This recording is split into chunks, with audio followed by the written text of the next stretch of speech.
Mohammedan law में लड़कों ने बार बार ये आग्रह किया है हक शुफा के बारे में कि सर हक शुफा क्या होता है, जरा हक शुफा के बारे में हम लोग को बताइए।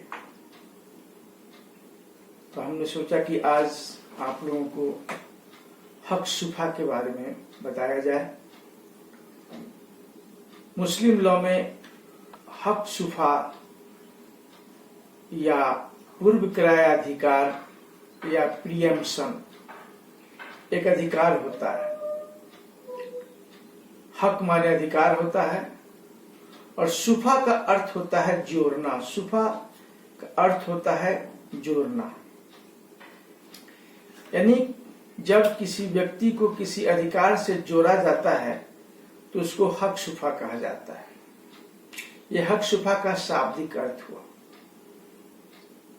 यानी किसी के पास अगर अचल संपत्ति है और उसका सहभागी, उसका पार्टनर अगर उस अचल संपत्ति को बेच रहा है तो उसको हक शुफा का अधिकार होता है कि वह बेची गई अचल संपत्ति को उसी कीमत पर, जिस कीमत पर उसने दूसरे के साथ बेचा है, दूसरा ने जिस कीमत पर उसे क्रय किया है, उसी कीमत पर उस अचल संपत्ति को प्राप्त करने का उसके पास अधिकार होता है।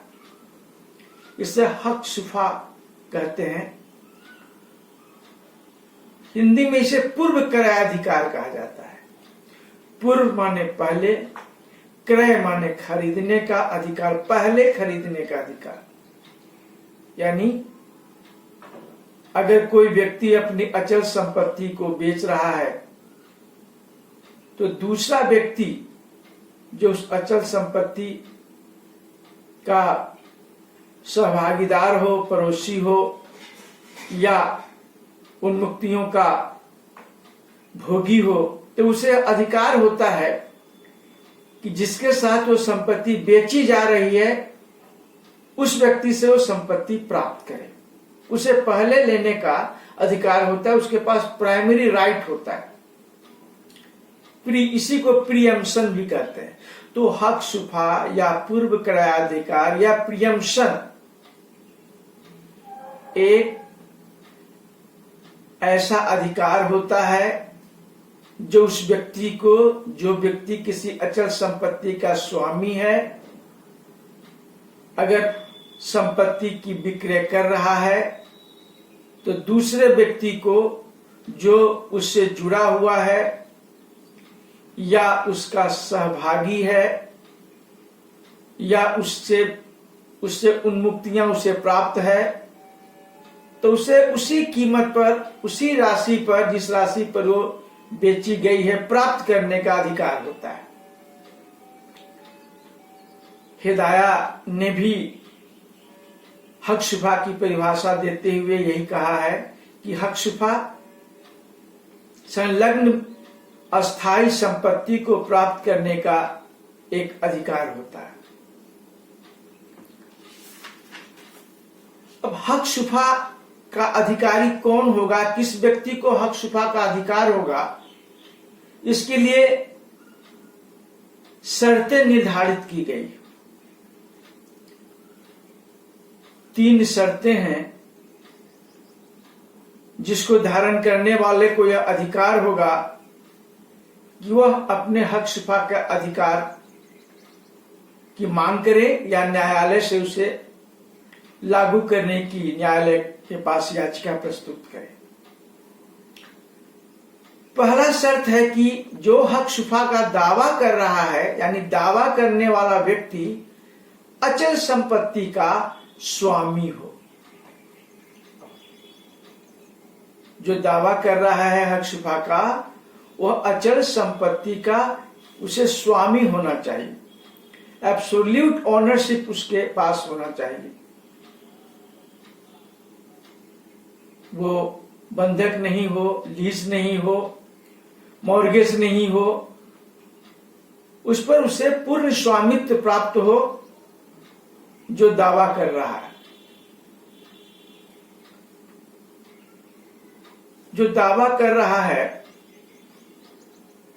जिस संपत्ति के संदर्भ में अपने हक शुफा के अधिकार के लिए दावा कर रहा है, उस व्यक्ति के पास भी ये बातें होनी चाहिए, ये शर्तें होनी चाहिए। यानी हक शुफा का दावा कौन कर सकता है, इसके लिए उस व्यक्ति में 3 बातों का होना आवश्यक है। 3 शर्तें होंगी, या 3 शर्तों में अगर कोई भी एक शर्त उसके पास होगी तो वह व्यक्ति हक शुफा का दावा कर सकता है। पहला शर्त है सफी ए शरीक। सफी ए शरीक यानी सहभागीदार। बेची जाने वाली संपत्ति का अगर कोई सहभागीदार है तो उस सहभागीदार को यह अधिकार होगा हक शुफा का, और वो हक शुफा की मांग कर सकता है, दावा कर सकता है। तो पहला शर्त है सफी शरीक, यानी जो संपत्ति में शरीक है, सम्मिलित है, सहभागीदार है, उसे यह अधिकार है हक शुफा का। दूसरा शर्त है दावा करने के लिए, दावा करने वाले व्यक्ति के लिए सफी एक खलीत। सफी एक खलीत का मतलब होता है सुविधाओं का सहभोगी, यानी जो संपत्ति बेची जा रही हो, जिस संपत्ति की विक्रय हो रही है, उस संपत्ति से वो सुविधा प्राप्त कर रहा हो, सुविधाओं का वह सहभोगी हो, तो ऐसी स्थिति में उस संपत्ति को क्रय करने का उसके पास प्राथमिक अधिकार होगा। यानी अगर वो संपत्ति की बिक्री हो रही है या हो चुकी है, तो उसी कीमत पर, जिस कीमत पर, जिस मूल्य पर उस संपत्ति की बिक्री हो रही है, उसी मूल्य पर वो संपत्ति को प्राथमिकता के आधार पर प्राप्त कर सकेगा, ये उसको अधिकार होगा। सफिये खलीद के संदर्भ में उसको ये अधिकार होगा। तीसरा शर्त है Safi a jar. Safi a jar यानी पड़ोस के अचल संपत्ति का स्वामी। अगर उसकी संपत्ति पड़ोस की संपत्ति से जुड़ी हुई है, पड़ोस की संपत्ति का अगर वो स्वामी है, वो व्यक्ति, तो उसे हक शुफा का अधिकार होगा। इसे कहते हैं Safi a jar. Safi a jar के बारे में सुप्रीम कोर्ट का ये डिसीजन हुआ कि भारतीय संविधान के आर्टिकल 19 क्लॉज 1F के वायलेशन में यह सफी ए जार आता है। क्योंकि इंडियन कॉन्स्टिट्यूशन के पार्ट 3 के फंडामेंटल राइट चैप्टर में आर्टिकल 19 क्लॉज 1F में संपत्ति धारण करने का अधिकार है, मौलिक अधिकार है, तो उसका वायलेशन होता है। यह सुप्रीम कोर्ट ने भावराम वर्सेस बैजनाथ 1962 में डिसीजन दिया। AIR 1962 में यह डिसीजन है भावराम बनाम बैजनाथ के मामले में, जब सुप्रीम कोर्ट ने कहा कि इंडियन कॉन्स्टिट्यूशन के आर्टिकल 19 क्लॉज 1F के उल्लंघन में यह है सफी ए जार, इसलिए यह शून्य है, वॉइड है। लेकिन जब 1978 में कॉन्स्टिट्यूशन का 44th अमेंडमेंट हुआ, जब भारतीय संविधान का 44वां संशोधन 1978 में हुआ, तो उस संशोधन के द्वारा राइट टू प्रॉपर्टी को फंडामेंटल राइट से अलग किया गया। उसके बाद फिर इसकी स्थिति पहले जैसी हो गई। तो सफी ये जार पड़ोस के अचल संपत्ति के स्वामी को यह अधिकार देता है कि वह हक शुफा का मांग करे। इस तरह हम देखते हैं कि हक शुफा का दावा वही व्यक्ति कर सकता है जो सफीये शरीक हो, या जो सफीये खलीत हो, या जो सफीये जार हो। अगर इन 3 शर्तों में से कोई भी शर्त अगर किसी व्यक्ति के द्वारा पूरा नहीं किया जा रहा है तो उसे हक शुफा का अधिकार नहीं होगा। फिर दूसरी बात है कि जो संपत्ति बेची जा रही है, जो विक्रेता है, जो संपत्ति बेच रहा है, उस संपत्ति पर बेचने वाले का पूर्ण स्वामित्व हो, यानी वो संपत्ति किसी को लीज पर नहीं दे रहा हो, वो संपत्ति को मॉर्गेज नहीं कर रहा हो, वो संपत्ति को गिफ्ट नहीं कर रहा हो, वो संपत्ति को हिबा नहीं कर रहा हो, दान नहीं कर रहा हो, वो संपत्ति की विक्रय कर रहा हो, बेच रहा हो।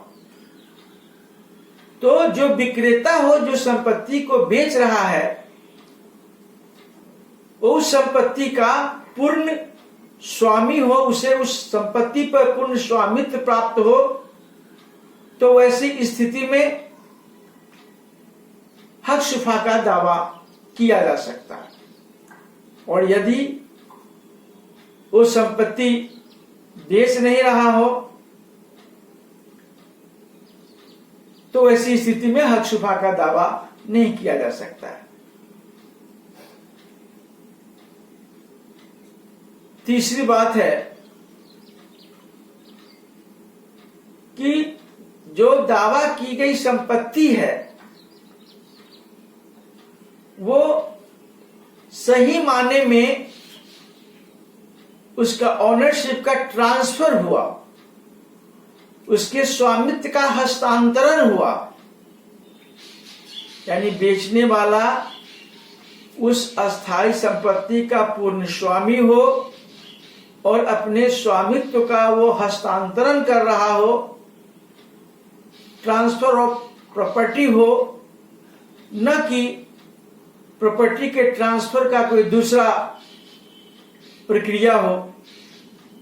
तो ऐसी स्थिति में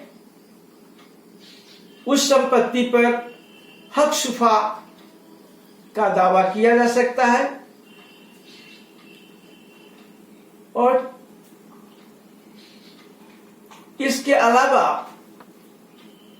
जो व्यक्ति हक शुफा का दावा कर रहा हो, हक शुफा की मांग कर रहा हो, प्रियम्पशन का वाद ला रहा हो, पूर्व क्रियाधिकार की बातें हो रही हो,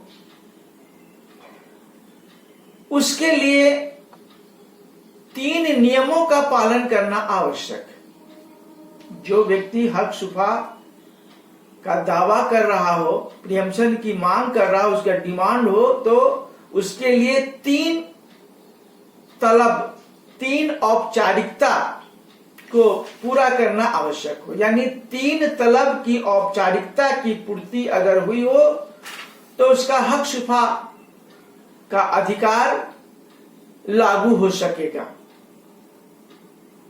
3 तलब में पहला आता है तलब ए मुवासिबत। तलब ए मुवासिबत का मतलब होता है फर्स्ट डिमांड। यानी मोहम्मदन लॉ कहता है कि जैसे ही किसी व्यक्ति को पता चले किसी अस्थायी संपत्ति के विक्रय का, तो उसे हक शुफा की तत्काल घोषणा करनी चाहिए, बिना विलंब के उसको घोषणा करना चाहिए। जिस स्थिति में हो, जहां उसे ये जानकारी मिले, वहां उसे ये घोषणा करनी चाहिए कि हम उस संपत्ति के हकदार हैं, हमें हक शुफा का अधिकार है, और संपत्ति हमें मिलनी चाहिए, हम लेंगे। अगर तलब ए मुवासिबत में विलंब हुआ हो और विलंब का कोई रीजनेबल ग्राउंड नहीं हो,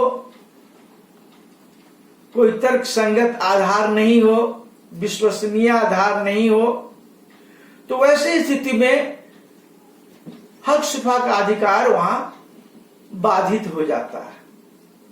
इसलिए मुस्लिम लॉ का कहना है कि जैसे ही संपत्ति के विक्रय की, संपत्ति के हस्तांतरण की प्रक्रिया के बारे में जानकारी मिले, हक शुफा के अधिकारी व्यक्ति को अति शीघ्र यानी तत्काल तलब करनी चाहिए, मांग करनी चाहिए। तत्काल मांग यानी तलब ए मुवासिबत।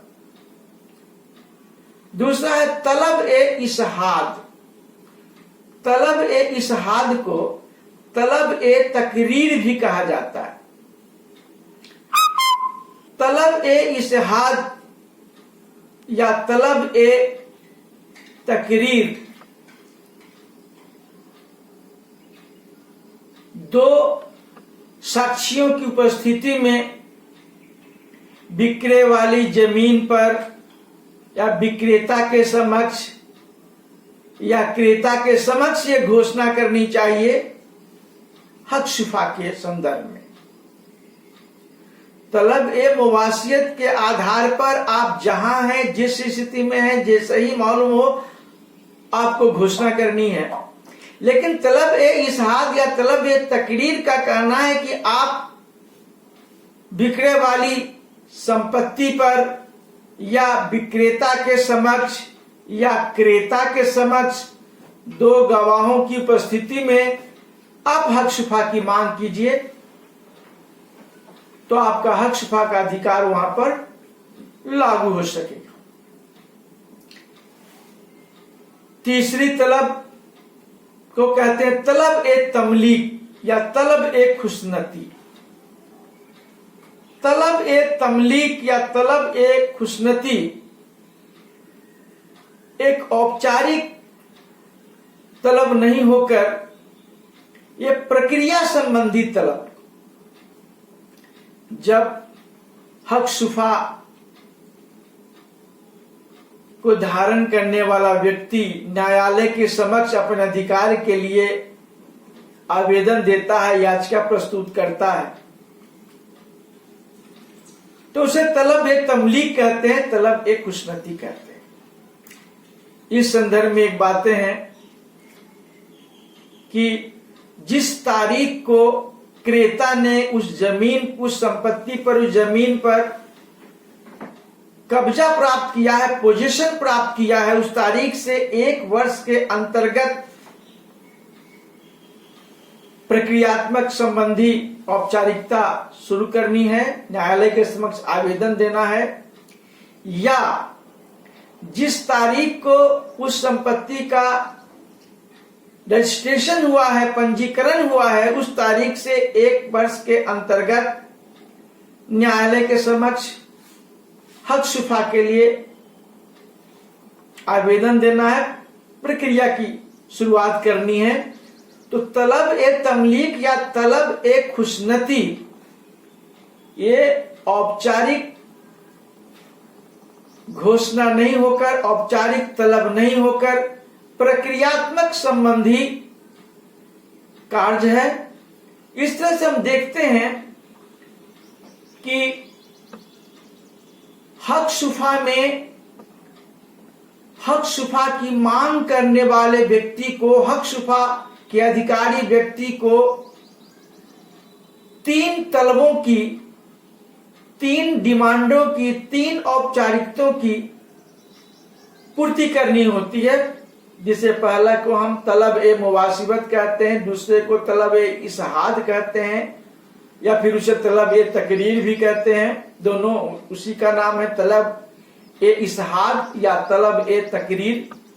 और तीसरा तलब ए तमलीक या तलब ए खुशनती।